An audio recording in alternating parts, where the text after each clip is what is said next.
Timmy, lights out. Timmy. Reading Rainbow is made possible by Barnes & Noble and barnesandnoble.com for minds at play. Funding also provided by the National Science Foundation, which supports programs that enable children to succeed in science, mathematics, and technology. The Arthur Vining Davis Foundations, and the Corporation for Public Broadcasting, and by contributions to your PBS station from viewers like you. Thank you.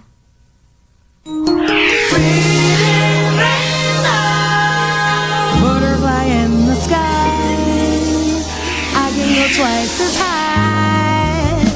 Take a look, it's in a book, a reading rainbow.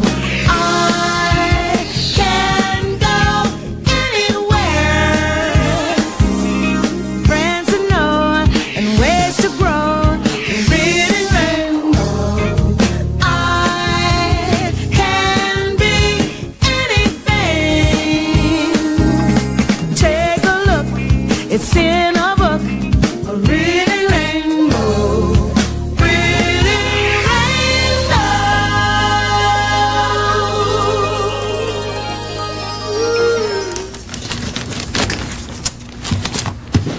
There.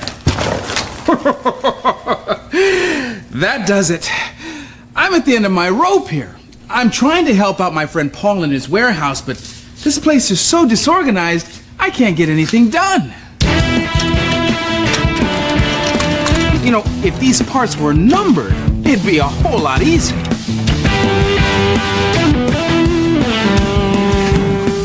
There's absolutely no place to work here. No one calculated how much to use per box. The scale only goes to 5 pounds. What am I gonna do? Weigh this twice?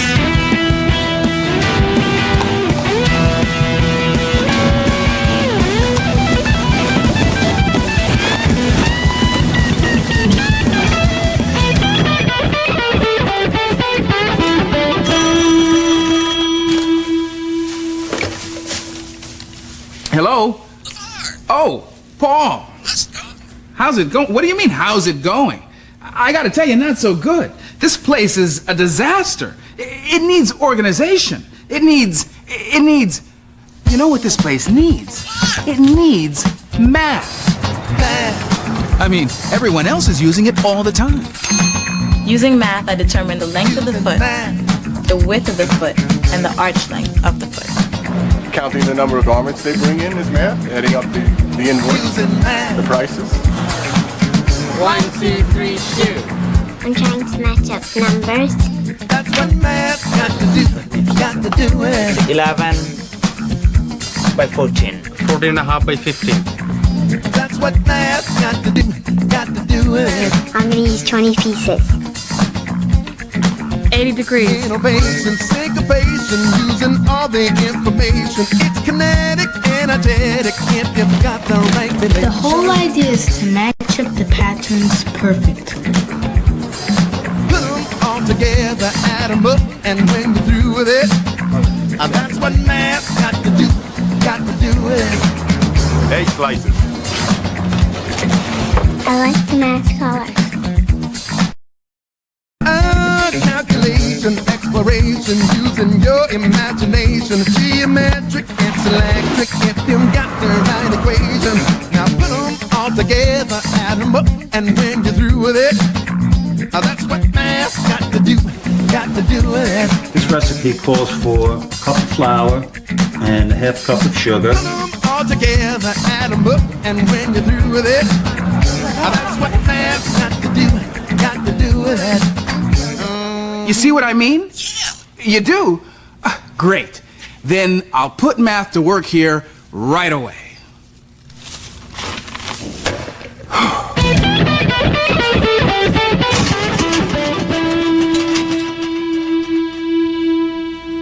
I am determined to use math to help get this place in order.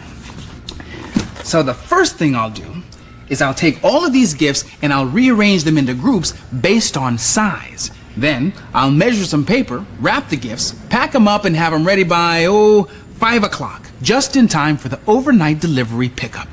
You see, math is a way of thinking of things. It helps us find solutions to our problems. Unless, of course, you're only focusing on the problem, and in that case, you'll only end up going in circles. And that's what happens at first to the girl in this book. It's called Math Curse. Math Curse by John Sheska plus Lane Smith. Narrated by Michelle Trachenberg. On Monday in math class, Mrs. Fibonacci says, "You know, you can think of almost everything as a math problem." On Tuesday, I start having problems. I wake up at 7:15. It takes me 10 minutes to get dressed, 15 minutes to eat my breakfast, and 1 minute to brush my teeth. Suddenly, it's a problem. If my bus leaves at 8, will I make it on time? How many minutes in 1 hour? How many teeth in one mouth? I look in my closet, and the problems get worse. I have 1 shirt, 3 blue shirts, 3 striped shirts, and that ugly plaid shirt my Uncle Zeno sent me. 1. How many shirts is that altogether? 2. How many shirts would I have if I threw away that awful plaid shirt? 3. When will Uncle Zeno quit sending me such ugly shirts? I'm getting a little worried. Everything seems to be a problem. I take the milk out from my cereal and wonder, how many quarts in a gallon? How many pints in a quart? How many inches in a foot? How many feet in a yard? How many yards in a neighborhood? How many inches in a pint? How many feet in my shoes? Mrs. Fibonacci has obviously put a math curse on me. Everything I look at or think about has become a math problem. I tried to get on the bus without thinking about anything, but there are 5 kids already on the bus. 5 kids get on at my stop, 5 more get on at the next stop, and 5 more get on at the last stop. True or false? What is the bus driver's name? The whole morning is one problem after another. There are 24 kids in my class. I just know someone is going to bring in cupcakes to share. We sit in 4 rows with 6 desks in each row. What if Mrs. Fibonacci rearranges the desks to make 6 rows, 8 rows, 3 rows, 2 rows? I'm about to really lose it when the lunch bell rings. Unfortunately for me, lunch is pizza and apple pie. Each pizza is cut into 8 equal slices. Each pie is cut into 6 equal slices. And you know what that means? Fractions. If I want 2 slices of pizza, should I ask for 1/8, 2/8, or 2 slices of pizza? What is another way to say half of an apple pie? 2/6, 3/6, la moitié d'une tarte aux pommes. Which tastes greater? Half a pizza, half an apple pie. In art, we finally get to relax with a connect the dot picture. Here's my picture. Too bad it turns out to be a connect the ancient Mayan numerals picture. I stagger out of school. I'm a math zombie now. What if this keeps up for a whole year? How many minutes of math madness would that be? What's your problem, says my sister. 365 days times 24 hours times 60 minutes, I snarl. I think I'd better go to bed. Then the problems really begin. I dream I'm trapped in a room with no doors and no windows. The room is covered with a lifetime of problems. I only have 1 piece of chalk. How do I get out? I'm about to give up and die when the answer to my problem comes to me. Fractions. I break the chalk in half. Then I put the two halves together. 1 half plus 1 half equals 1 whole. I put the hole on the wall and jump out. I'm free! I wake up on Wednesday morning at 7:15. It takes me 10 minutes to get dressed, 15 minutes to eat my breakfast, and 1 minute to brush my teeth. My bus leaves at 8. What time will I be ready? 7:41. No problem. I've broken the math curse. I can solve any problem, and life is just great. Until science class, when Mr. Newton says, "You know, you can think of almost everything as a science experiment."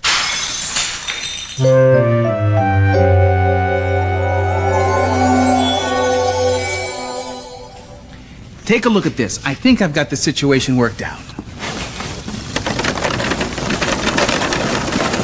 Huh? Now, watch this.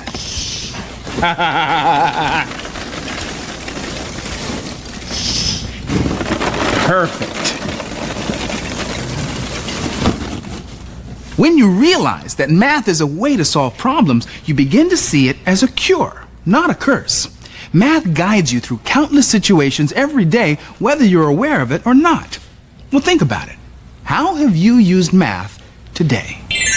You're on an elevator, there's lots of buttons, and you have to press a button, and you're using math. When I'm counting money, I'm using math. When I pack my backpack, I have to know how much stuff will fit. I know how tall I am because my mom measures me at home. When my mom says to clean up the living room, it doesn't mean half, it means the entire thing. When I make pancakes, I measure everything. When I use my Legos, I use 10 on one side, and then I use 10 on the other side, so it'll be even.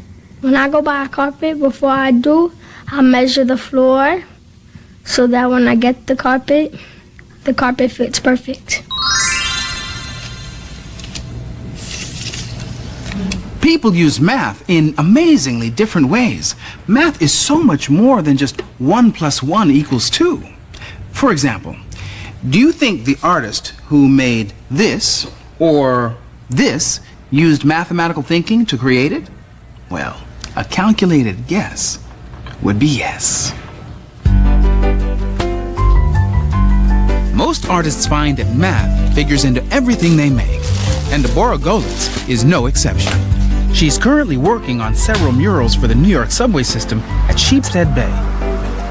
This community is near the ocean, so fish is the central theme of her murals. Usually I'll start by making some drawings in my sketchbook, and when I find one I like, I'll make a full-blown drawing using color, and I'll even start to draw in the fish tiles in the background from it. To make the fish tile, I drew 5 circles, and the center circle next to the other circles became the shape of the tile. The width of the tile is the same as the diameter of the circle. This mural will need about 200 fish tile. I'm going to use a special cutter I had made to cut out shapes. And the only difference between this and a cookie cutter is that it has a wooden board on the inside that pushes the clay out when I push this handle. I can cut out 15 shapes out of 25 pounds of clay. Now I'll put the blank cut-out piece of clay into my mold so it can make the impression of the fish tile. These are some fish tile I've just made from wet clay. Now after they're fired once, they shrink a bit in size. I need to know how much it shrinks in order to gauge the final size of the mural. So I make a ruler out of clay and I fire it so I can compare exactly how much the shrinkage rate is. In this case, it's about 11%.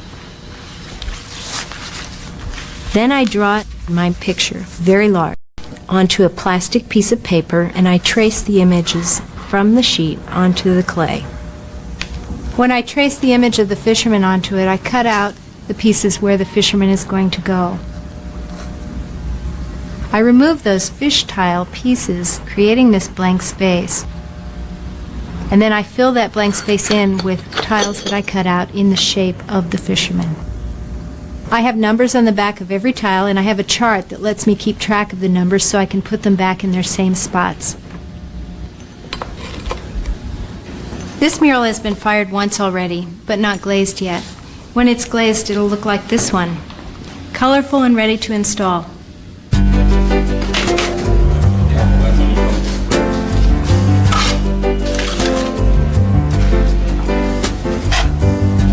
It's like decorating a cake. Because of their shape, the tiles fit together like a jigsaw puzzle. Since all the tiles have been glued to a mesh background, I can install them in sections. When I see my work in the subway stations or in another place, it feels very nice. I love what I do, and math is definitely a tool, just as much as my ruler or my hands. That's what man's got to do it.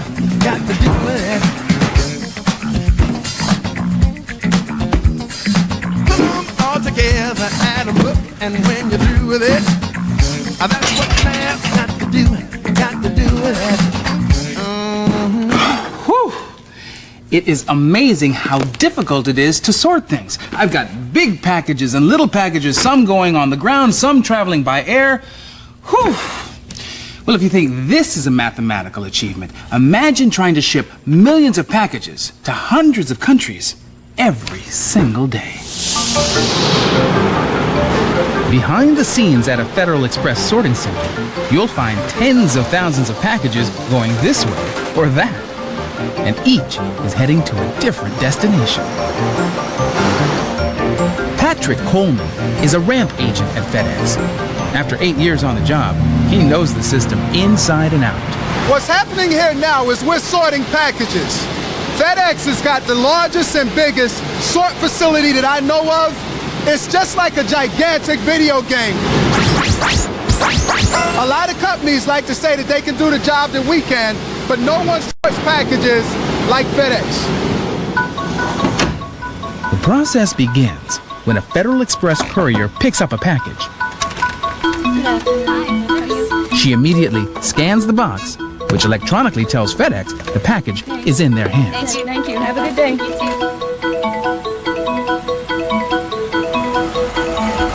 Then all the boxes and letters the couriers have picked up are transferred to a big rig.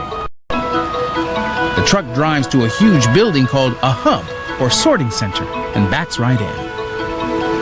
The packages are unloaded onto a conveyor belt, which will sort each package and route it to its final destination.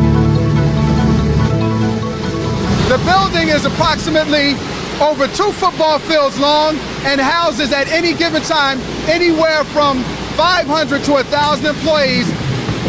By use of levers and belts, we're routing packages to destinations all over the United States and a lot of different countries internationally. The belt carries the packages to a scanner, which weighs each box and measures its size with invisible laser beams. The dimensional scanner uses information such as the length, width, and height to produce the volume of a package or the amount of freight or space contained inside the package. A mathematical formula based on weight and size tells FedEx how much to charge the customer for shipping the package. The packages are now flowing towards a multi-directional scanner, which is a group of 14 different cameras that read the labels anywhere on the package except for the bottom. The label tells the scanner where the box is being shipped. Once this information is in the computer, the machinery knows exactly what to do. The next step in the sorting process is done by the diverter, which is simply going to do nothing more than push the package down the appropriate slide, beginning the process of sending the packages to the outbound areas.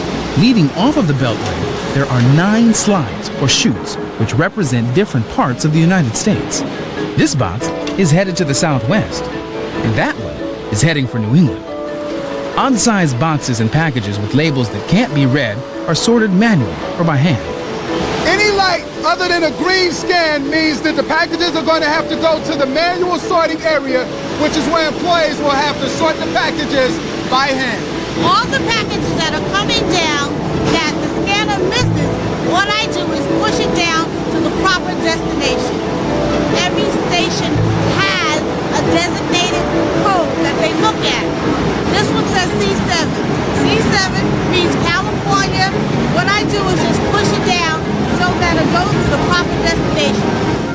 Once the package is scanned, sorted, and routed, it's loaded into a large cargo container. Now in the outbound area of our sorting process, what you'll see in this area are containers of all different shapes and sizes that once they're loaded with freight, we pull out of these positions and out into these really cool rollers, which allow us to move the containers around very easily. Then we'll pull them all the way forward onto this big yellow area here, which is actually a scale. And we do this because we need the weight on every container, no matter how it travels through our system. Every inch of the container is filled. Is this the model of efficiency or what? Each container has a shape specifically designed to allow it to fit in the aircraft that it's going to be on. If you notice, they're not all perfectly square. Like this one here, this big boy has a slant. And what that allows the container to do is to fit into the aircraft, which is rounded or oval shaped. Now that the packages have been routed in the right direction, the FedEx air fleet must be too. This happens at the FedEx Control Center. This is Global Operations Control. FedEx 2000, go ahead. What the people in this room are responsible for are all the flights that are coming into and leaving the Newark airport that belong to Federal Express. We change over our fleet probably about 5 times a day. We're looking at the weather parameters. Is the flight going to be able to make it in? We're monitoring what's going on this airport as far as delays, inbound delays, outbound. We're monitoring the trucks that are feeding the sorts and taking freight away from the sorts. And just as the planes are being monitored, so are the packages. This screen is showing how much was put into the system. We have a primary sort and we have a secondary sort. At this time, there are about 18,000 packages being put through the system. We also have a flow rate showing how much each primary is processing. Right on time, the packages take to the air.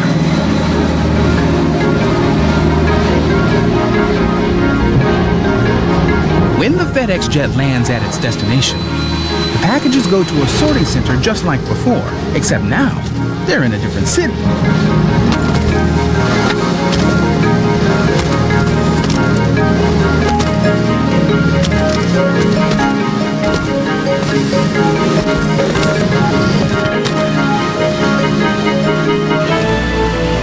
Once on a truck, FedEx couriers drive each package to the exact location specified on the label. It's delivered right to your door, right on schedule. Thank you very much.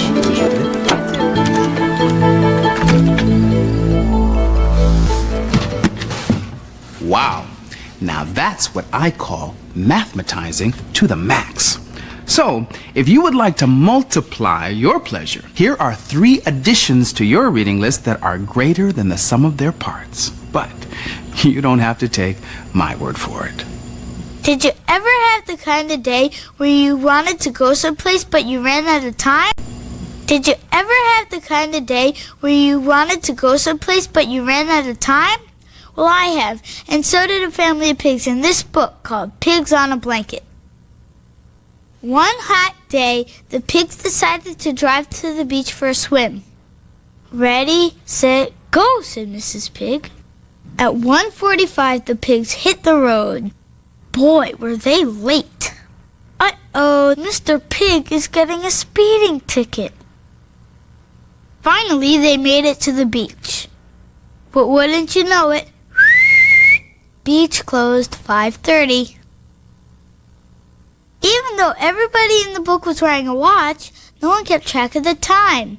I'm Eric Toby, and before your day is over, go read Pigs on a Blanket. How would you measure a river if you didn't have a ruler? I'm Sharif Ali, and in this book, 12 Snails to One Wizard, I found out. Milo is a beaver trying to fix a hole in a dam. He asks his friend Bubba to help him out. They need to find a log 36 inches long. How long is an inch? Bubba says an inch is about the size of a snail. So they get 36 snails. The illustrations are colorful and funny. I recommend 12 Snails to One Wizard for the math and for the fun. Hey kids, did you know that math is everywhere you go? Yikes! Math is even in the poems in this book. It's called Marvelous Math. These poems show you neat stuff, like how you need math to build a house, or to count birds, or to even do things called fractions. My favorite poem in the book is called Take a Number. It's about life without numbers or math. Math is in our cities, towns, and nature too. These poems have cool words that are fun to say, like this cool math thing called algebra, and the value of x, and even this guy named Pythagoras. My name is Caitlin, and take it from me. Go to the library and check out this book, Marvelous Math. Yeah, Paul. That's right. It's done. The boxes are packed and stacked and all ready to be shipped out. You bet. Well, you're welcome. Well, we did it. I used math to tackle every problem, and I managed to solve every one. You know, when you think about it, there are about 1 million different ways you can put math to work for you. It's like I've always said, math is something you can really count on. I'll see you next time. Well, now, let's see. If I turn right instead of left and cut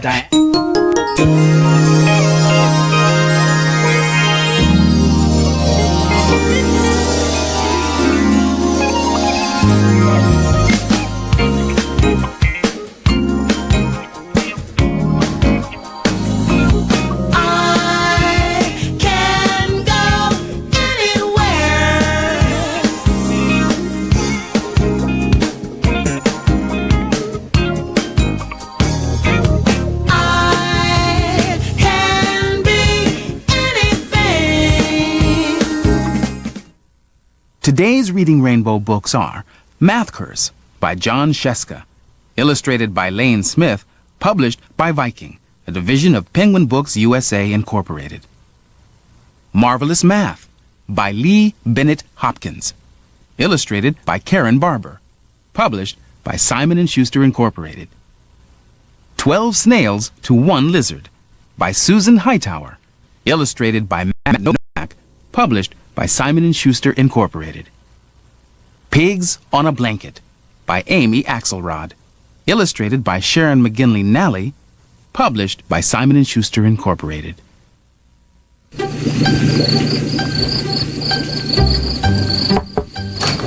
Timmy, lights out. Timmy.